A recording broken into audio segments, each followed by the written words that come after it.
Assalamu alaikum warahmatullahi wabarakatuh.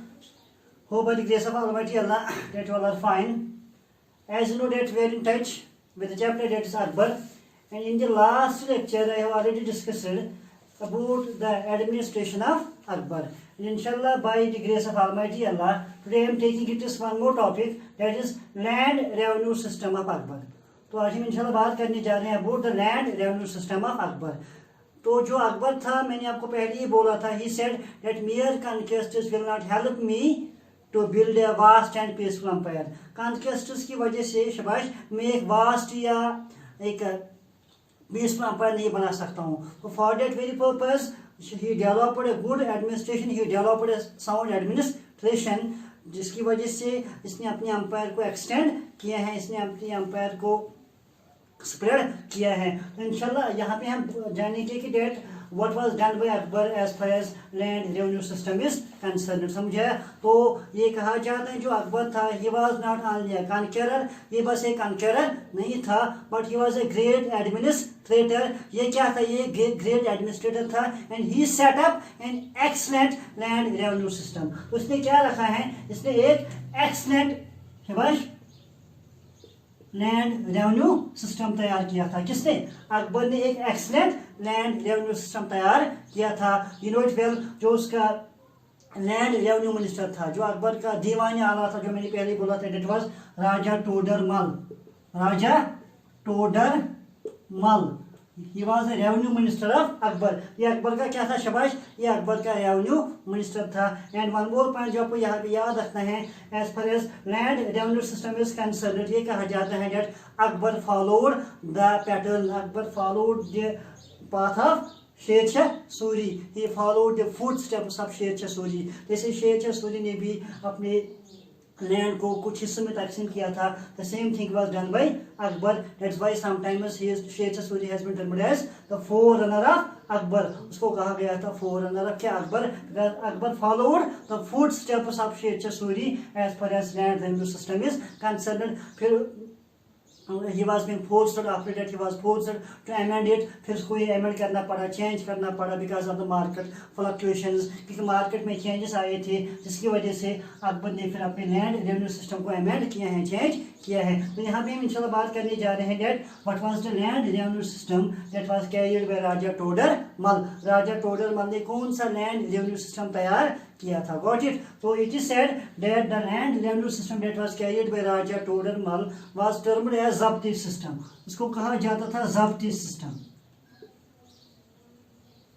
सो जो land revenue system किसने बनाया? राजा टोडरमल ने बनाया था शाबाश। इसको बोलते हैं zabti system, that is known as zabti system. So who introduced it? It was introduced by Akbar's दीवान आला। It was introduced by Akbar's revenue minister, that is Raja Todarmal. समझाया? इन 1581। 1581 में शबाश इस ज़ब्ती सिस्टम को बनाया गया, and it is also known as आईन 10 साला। इसको हम एक और नाम से जानते हैं, दैट इज आईन 10 साला। आईन 10 साला, समझाया? और जिसके जो मेन फीचर्स थे जो इस ज़ब्ती सिस्टम के, तो Akbar's land revenue system is also known as zabti system. समझाया? तो इसके जो मेन फीचर्स थे, किसके? ज़ब्ती सिस्टम के जो मेन फीचर्स थे, the first feature was that it was introduced by Akbar's revenue minister, that is Raja Todarmal, in 8 Mughal provinces. 8 Mughal provinces में शबाश ये सिस्टम को इंट्रोड्यूस किया गया। जैसे लाहौर में इसको इंट्रोड्यूस किया है, आगरा में इसको इंट्रोड्यूस किया गया, अकॉर्डिंगली इलाहाबाद में इसको इंट्रोड्यूस किया गया, दिल्ली में इसको इंट्रोड्यूस किया गया है, या मालवा में इसको इंट्रोड्यूस किया है, अजमेर में इसको इंट्रोड्यूस किया है, अवध में इसको इंट्रोड्यूस किया गया, मुल्तान में इसको इंट्रोड्यूस किया गया। सो आई मीन टू से it was introduced in 8 Mughal provinces. तो सबसे पहला फीचर जो किसका है? ज़ब्ती सिस्टम का या land revenue system of Akbar was that it was introduced by Raja Todarmal in 8 Mughal provinces. कौन कौन शबाई? Lahore is there, Agra is there, Allahabad is there, Delhi is there, Malwa is there, Ajmer is there, Awadh is there, and accordingly Multan is there. समझाया? और एक और बात आपको यहाँ पे याद रखनी है, जो इसका और एक और फीचर है that the whole of the cultivable land was measured. Remember, the whole of the cultivable land was measured with a yard of 41 digits. With a yard of 41 digits. The whole of the cultivable land was measured with a yard of 41 digits and that was known as yard. उसको कहा जाता था yard, समझाया? इसको कहा जाता था yard, समझाया? And it was grouped into 82 circles. तो शाबाश, इसको 82 सर्कल्स में तकसीम किया गया था. तो रिमेंबर, सबसे पहले लैंड किसने मेजर की थी? शेरशाह सूरी ने. And accordingly here Akbar also used the system of measurement of land. So the whole of the cultivable land was measured with the help of a yard that was 41 digits and it was grouped into how many circles? It was grouped into 82 circles. So this is the second feature of land revenue system of Akbar. And as far as third feature of this Zabti system is concerned, that is, it is said that the major land, जो land measure की जाती थी, the measured land was categorized, the measured land was grouped, the measured land was classified into 4 categories. तो अकबर ने अपने land को शाबाश 4 categories में डिवाइड किया है. जैसे शेरशाह सूरी ने की थी high quality, middle quality, low quality. In the same way Sher Shah Suri this Akbar divided his land into how many categories? Into 4 categories. He classified his land into how many categories? 4 categories. First one was here, Polaj was here, shabash. Parvati was here. Note down, these are the types of land. Polaj land, Parvati land, accordingly Chachar land was the Chachar ya Banjar.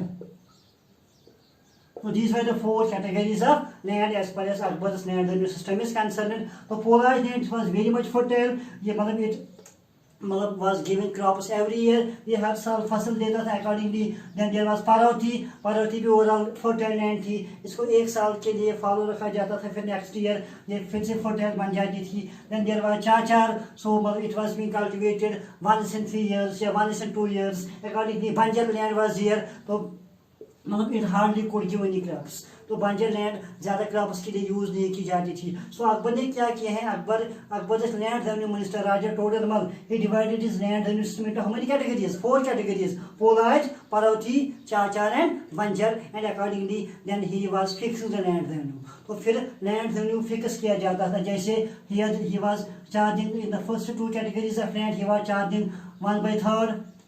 तीसरा हिस्सा king को जाता था. Accordingly चाचार land में ही was charging 1/15 part.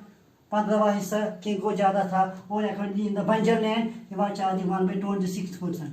1/26. तो मीनस कि जो पोलाज और पार्वती लैंड थी, ये फर्टाइल लैंड थी, यहाँ पे 1/3 लैंड रेवेन्यू लेता था. और जो चाचार था यहाँ पे 15वां हिस्सा लेता था. और जो बंजर था यहाँ पे 26 वाला हिस्सा लेता था. समझाया? And not only this, it is said that the revenue was collected twice in year. जो रेवेन्यू होता था ये साल में 2 बार कलेक्ट किया जाता था, जिसको हम बोलते हैं रबी एंड खरीफ.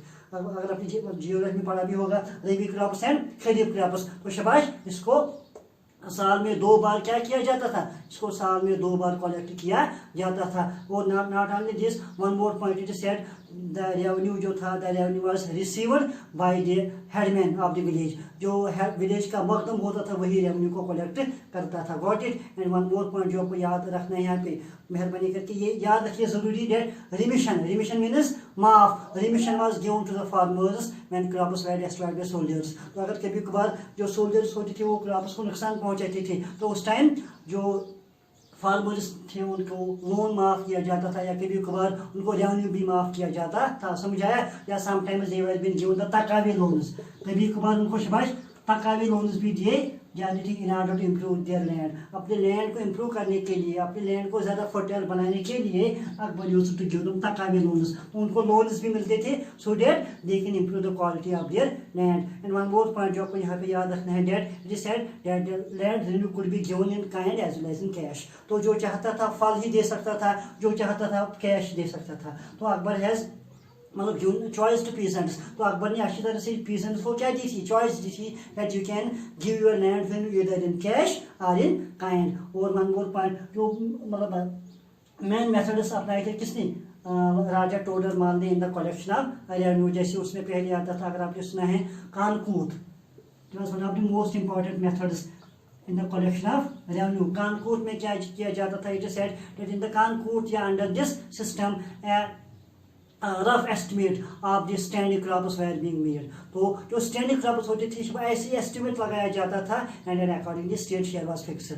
तो कानकूट में क्या किया जाता था? शाबाश, इन द कानकूट ये कहा जाता है rough estimate of the standing crops was being made and accordingly then the land revenue was being fixed. तो उसको कहा गया है क्या Kankot accordingly then there is गल्ला बख्शी. अगर आपने गल्ला बख्शी के बारे में कभी सुना है तो गल्ला बख्शी क्या होता था, but it was one of the important methods that was used by whom? Akbar in the collection of revenue. So in the गल्ला बख्शी system, गल्ला बख्शी इसको बोलते हैं note down.